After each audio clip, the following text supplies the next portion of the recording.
All right, we are live in session 2 of Edcamp Home 3.0. It's been a great day of learning so far, and this is the second time the you think or you say you want a revolution session is running. So let's have a great discussion here. So we're just going to do some quick introductions and then get into it. About 20 minutes talk. Don't want to spend too much time on things other than getting to the meat of the subjects. You can get something out of watching this if you're watching this later on, whether now or later. So let's go ahead and start with you, Lisa. Why don't you say a Right. little just about yourself? Live in session 2 of Edcamp Home 3.0. Oh, that's It's been weird. a great day of learning so Computer is far. doing something weird, so I'm gonna mute and go to The second Amanda time first. you think or you say you want to. All right, Lisa is watching us at the same time. All right, I guess it is your turn, Amanda. Hi, I'm Amanda Pelzer. I'm an instructional technology coach in an elementary school outside of Chicago. All right, cool. Instructional technology coach. I'm actually just starting that. I was a business ed teacher for 3 years, and so this coming year I'll be a technology training specialist. It's really all the same. I think there's about 1.5 million different titles in schools for that same position. So cool. Well, hopefully we'll have some good things to talk about, and hopefully Lisa has figured it out now. Maybe. So what's happening, Lisa, is that you're watching somewhere else the session is running. Like the session you're in, you're actually watching it. So you might be on the event page for this event, for this.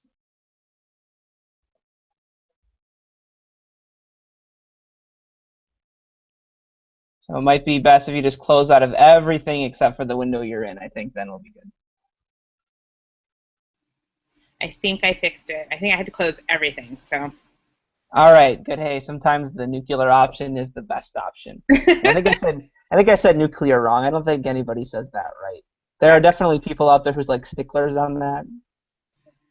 I'm not. So I'm Lisa DeLeppo. I teach at Holy Names High School. It's an all-girls high school in Oakland, and it's a high school. And I am the Director of Instructional Innovation and STEM programs. All right, awesome. So I think all three of us then are involved in technology, I guess, in some way in terms of our positions. Like I was saying to Amanda when she was introducing herself, I am beginning a job as a technology training specialist at the school district of De Pere in the middle school and intermediate school, so I'll be 5'8", which I'm really excited about. Those were grades that I spent the most time in my career. I have taught between grades 3 and 12 in business education, different things. So I've got to experience a wide range of kiddos, which is definitely exciting. Going from third graders in the morning at 8 to seniors at 1:30. It's quite the shift in one day. All right, so I'm just gonna get started with a simple question here, and then we'll see where it goes from there. But the topic was about revolutionizing schools. And I'm just going to say, do our schools need to be revolutionized?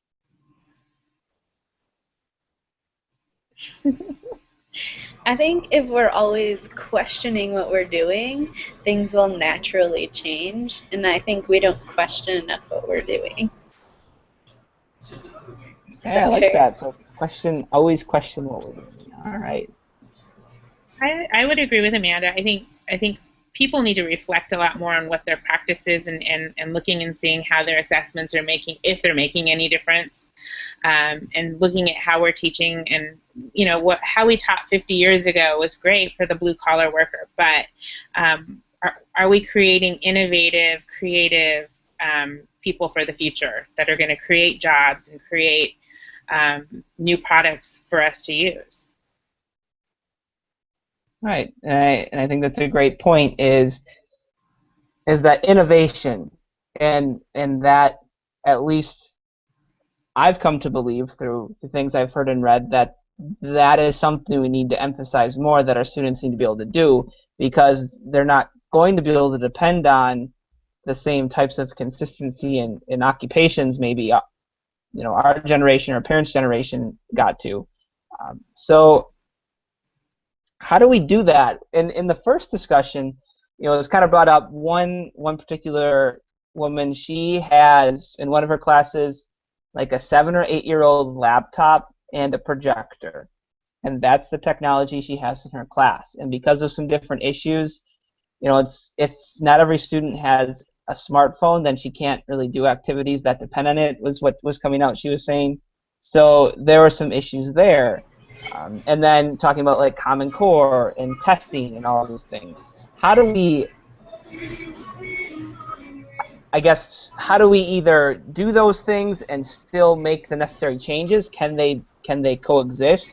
Or is it a situation where we need to buck the system a little bit and do things maybe differently than those types of trends are telling us to do things? So I think all three of us are in really, it's a unique position to be in. I read a tweet, it was probably several months ago now, that you can lead a horse to water, but you can't make it drink. But my job as an instructional coach is to make them thirsty. So I can, you're trying to help people change, and change is hard for a lot of people. But if you can get them to want to change, I think that's, get them reflecting, that's where you're going to have a lot of impact, I think. So do you believe that, and this is open to either of you obviously, that technology is necessary to move education forward or to transform it, or that it's something else that needs to happen? I think it's got to be everything, that the tools that our students are going to be using the most, and some of them will be using technology and all of its different iterations that'll happen. I think I'm going to be teaching a computational thinking course next school year, and half of it I'm not going to be using technology. Actually, I'll be doing a lot of, like, you're MacGyver, and you're going to have to try to figure out how to get out of this situation. And so here's a box of things that MacGyver has, and you have to come up with a way to figure out how you're going to open that window, and make a circuit. So I'm not going to be using technology per se, but I'm going to be doing like the exploration I'm going to be introducing that exploration atmosphere for my kids. And I think to get them to think, because they're so used to being spoon-fed information, and they kind of freak out when they don't have the answer. And I think we need to teach them not to freak out when they don't have the answer, but figure out the answer somehow. Are you going to show clips of MacGyver? Yeah, because I'm going to probably have to explain to them who MacGyver is. That's awesome. That reminds me of something I ran like an exploring programming class at our middle school last year, and we didn't even get into any programming for probably the first week or two. We did a card house building activity where I wanted to think about iteration. So like with building a card house, you do a model over and over again, and kind of getting at the point of you learn from failure, and you learn by doing things, and you fail, and you try something again, and you gain skill through that process. Not that there's one right way to build a card house, but there's certain strategies that you figure out that work for you. And we did one about following directions too. Oh, go ahead. Right. I did that with cup stacking. I'm teaching Crazy for Code to 4th and 5th graders this summer. So that was our first activity that we did. They're like, we're not using computers? I was like, no. But so it taught them like how important the directions were and like the logic behind what they had to do. It was absolutely. We did, and I borrowed this from somebody else, so I can't claim credit for coming up with this. But another activity we did was on directions and how the computer's only going to do what you tell it to do. It's not going to guess what you meant by what you typed in. It's only going to do what you told it to do. So we did an activity where I came up with some things like brushing your teeth, eating a granola bar, putting on a shirt. And then the students had to write directions for how to do those things. And then another team of students or one student had to act it out based on the directions that another student wrote. And they could only do what the directions said to do. So kind of getting to think, the computer's not going to know. So as you can see, this doesn't work very well here. As humans, yeah, we can kind of guess because we learn some of those things, but a computer won't. So that was a fun type of activity. That was not technology, but I hope drove the point home a little bit. To kind of like go back to your question though, I when I work with teachers, although like technology is in my title, I always focus on instruction. And technology a lot of times is the tool that makes it easier to do the instructional goal, but it's never about the technology. It's and because technology is in my title, I have a lot of teachers that will say, like, I really want to do a technology project. And I'm like, well, what is the learning that you want to happen? What are you trying to have them do or learn? And then so it always just comes back to the instruction, I guess. I Awesome. love technology, but it's not always the right tool for everything. So. Very cool. Now, something that you both touched on and that I touched on a little bit too, we talked about coding. So if we're really looking at, let's say, the ideal school, what should school look like? What would, if we were to design the perfect school system, if that is even something that could exist, where does coding fit in? Because I know that's something there's a huge push on right now. Is programming as important as we're making it? Should that be a part of every school? Should every kid need to take it? I think it should be an elective for those who are interested in it, but there's other ways to teach critical thinking, and I think that's what coding does. I personally, I have to teach coding, but I'm not looking forward to it, and so I have to find a way to love it so that I can make kids like it. And if I had my way, I would only teach my computational thinking class. Well, I think though that coding can fit into math in certain areas. Like there was one of my students this summer was like, "Wait a minute, I'm doing angles," and I was like, "I know you are. I tricked you into doing that." So,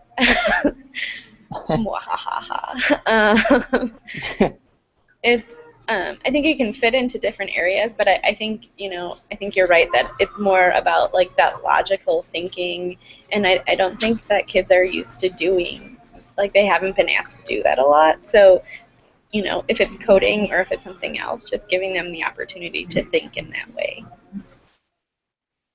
Okay, interesting. So is that more where the revolution schools needs to take place? Is that instead of focusing on content, as we can agree that's still a big thing with testing, more focusing on what types of things can we do to get kids engaged with the content and thinking about what it means, what it could mean? I think they need to find a way to make it real world thinking instead of, it's in a book and it's a PowerPoint and it's, I don't know, just I think like I always tell my math teachers, give me a reason to want to do that equation and like why I need that equation in the future, and I will do it. But don't just tell me that I have to do this equation and memorize it to just get to pop out a number. I want to know why I need to know that equation. And I think if you could do that with every subject and just say, this is why you're going to need it, or this is the real world application. That's why I like the computational thinking course, because it's going to be like, here's like you could be stuck in a room and have to be MacGyver. I want them to have a real world experience so that they remember it and it's deeper learning, and then there's a lot more passion involved. Right. Fair enough. I think that's a great point, is that real world learning aspect. It doesn't matter what I'm doing, and kind of providing that purpose for everything we do. And I think that might be where the challenge really lies, in that we can do all of these things to make our classes more exciting and more engaging, but if we really want to revolutionize, I think that's really where it needs to be. How do we get kids involved in real world ways with whatever subject we're doing? And in my opinion, maybe that gets away from subjects in general, because a lot of real world issues aren't one thing. Right. And I think that would, if I was going to say like my biggest change with schools, would be getting rid of this notion that you're here, then you're here, then you're here, and all these things happen just by themselves instead of in concert like they do. And that's why I love teaching my subject area for, and why I got into it and why that's when I wanted to teach. That's why I wanted to teach business ed, because I felt very free that those connections existed here because I was outside of the core curriculum, but yet, when you're talking about economics, I mean that's a combination of social studies, and there's math involved there, and there's even a science to it, and all these things interact, and getting those connections is definitely big. Right. I agree. I think so many of us are like siloed into our subject areas and don't realize that you can talk to other teachers and collaborate and make projects together. When I was a middle school teacher, that was like my favorite thing to do. I taught language arts, but I always paired with the social studies teacher to do, or I also taught at a Catholic school, so we did a lot of religion slash social studies slash English language arts, and so we did poverty project. Project-based learning really does lend itself to doing that like whole world curriculum. And then there's also, I love to show my students the TED Talk by Logan LaPlante, who's this kid who talks about hack schooling. Actually, I love that one. Yeah, I mean, the way he goes to school is the way we should all go to school. To ski and learn physics and to learn, science and temperature and math. What kid wouldn't love that? And that's so individualized. That's the magic there, is that he's learning those things because he himself cares. But if I had a class of 25 kids and we're going to learn the physics of skiing, maybe we go and ski and then we learn the physics of it, sure, there's going to be a bunch of kids who like it, but then you're going to have those kids like, one, why do we waste class time on skiing? I hate skiing. I don't want to do this. And two, okay, well, I still don't care anymore about this because I don't like skiing. That's where, how do we get to that point? Is that something that we can do in public education? Can we foster that? I don't even know the answer. I think if I did, I'd be very rich. Yeah, I think that's a great point. I was just having this discussion on Twitter. There's a couple guys out there I talk to all the time that have very different viewpoints, I would say, from the mainstream in education. One guy I know is an administrator, he says, in a school, a normal public school. His Twitter handle, I gotta check now, I don't know off the top of my head here. He'd be a great one to follow if you're looking for some revolutionary ideas. It's Sisyphus38, so SISYPHUS 38, and I'll put that in the chat for you. And he just does a lot of really thought-provoking type stuff. And the other guy that I talk to a lot as well about these types of things is Jared Kosalich, and he's at JARED COSULICH.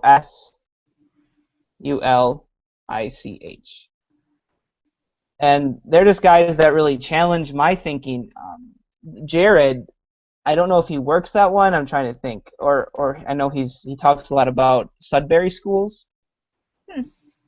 And the Sudbury school style it sounds very similar like a Montessori style, where it's called a democratic school.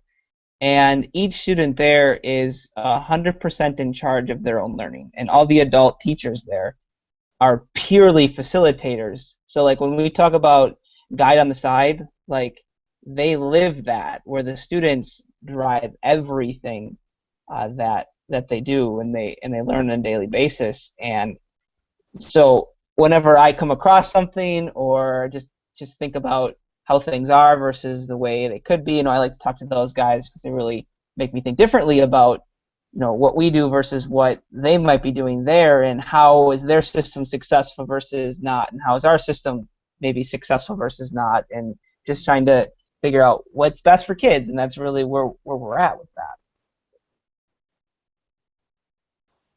I just followed the second one that you said. I didn't catch the first one. I didn't type fast enough, so I'll get it. I put that in in our Hangout, I put it in the chat. Cool. See it. So they're both great, like I said, revolutionary type ideas. I think they both think really big about how we could be doing school better for kids. There's also a Twitter chat that I like to jump in on occasion called No Box Thinking Chat. So it's hashtag NBT chat. Oh, wow. Okay. Yeah, and that one is also good because that's a group of people just discussing how can we do this thing better? How can we better meet our kids? And we talk about all these great things we need to work on. And maybe that's a good place for us to wrap up. We have about 2 minutes left. We talk a lot about it.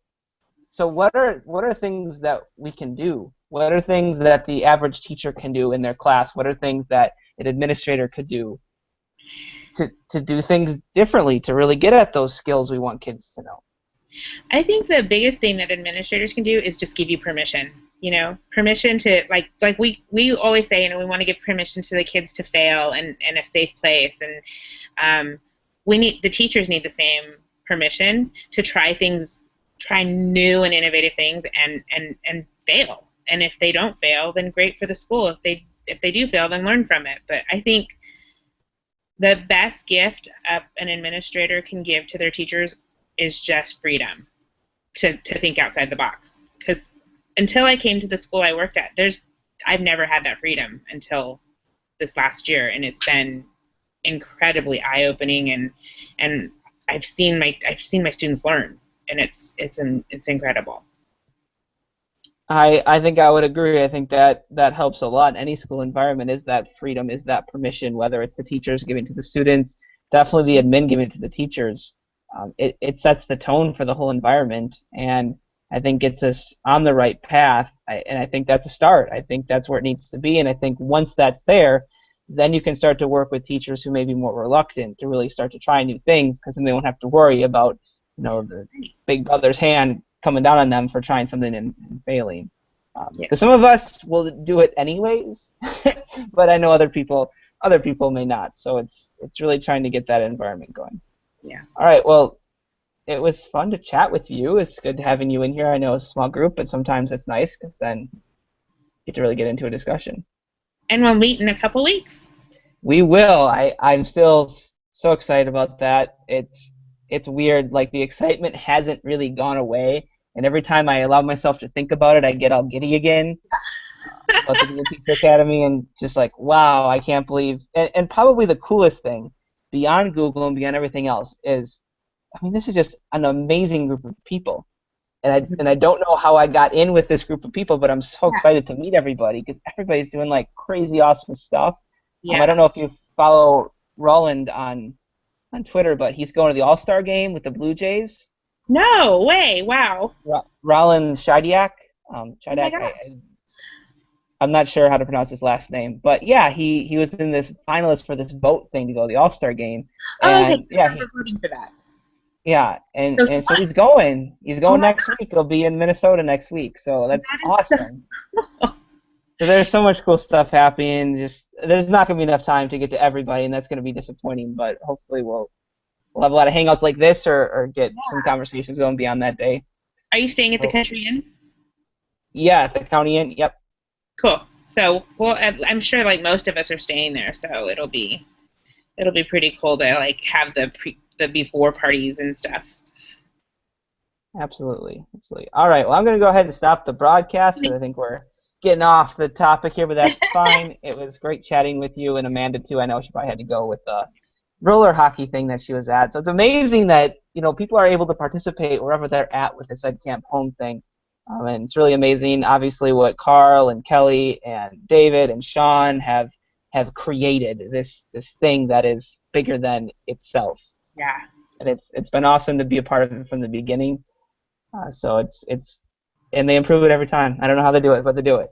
Yeah, they're awesome. Well, okay. take care. Sounds good.